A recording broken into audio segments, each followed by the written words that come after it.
This is a basic lumbar vertebra. We know it's lumbar because it has a broad but short spinous process, as you can see here. The body is kind of oblong. It's not really round. The edges are concave on both sides and a little bit anteriorly. Going posterior from the vertebral body, you have on both sides a short, thick process called the pedicle. You have one on either side right here, and you can see how thick it is. Just posterior to that, you have a transverse process here and here. These are used for attachments of ligaments and tendons. Posterior to that, you have a superior articulating process, and you have one on both sides.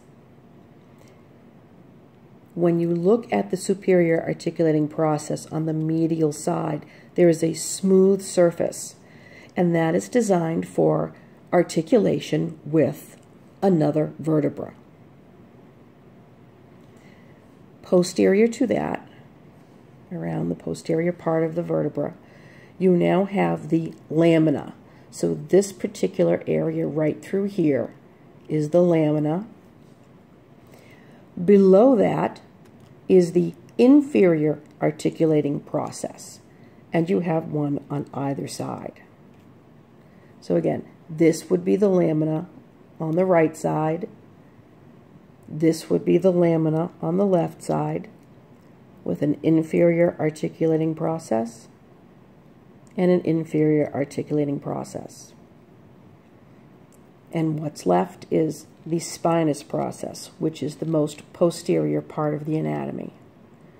Let's review. We have the body of the vertebra. We have the pedicle. We have the transverse process. We have a superior articulating process. We have an inferior articulating process. We have a lamina on both sides. And then between the superior articulating process and the inferior articulating process, right here, that's called the interarticularis, or pars interarticularis. This happens to be the Scotty dog's neck, and this can sometimes fracture. So, we have the body, we have the pedicles, we have the transverse process, we have the superior articulating processes, we have inferior articulating processes, we have a lamina on both sides, we have a spinous process, and then we have the pars interarticularis, which is the point between the superior and inferior articulating process.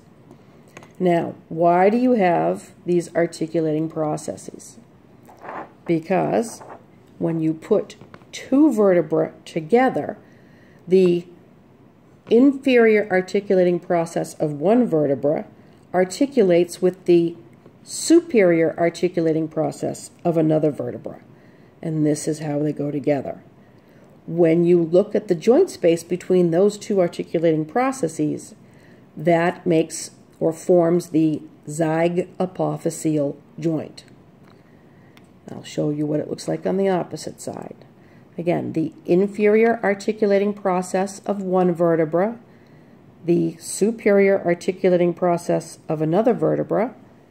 You put the two together and they form the zygapophyseal joint right there.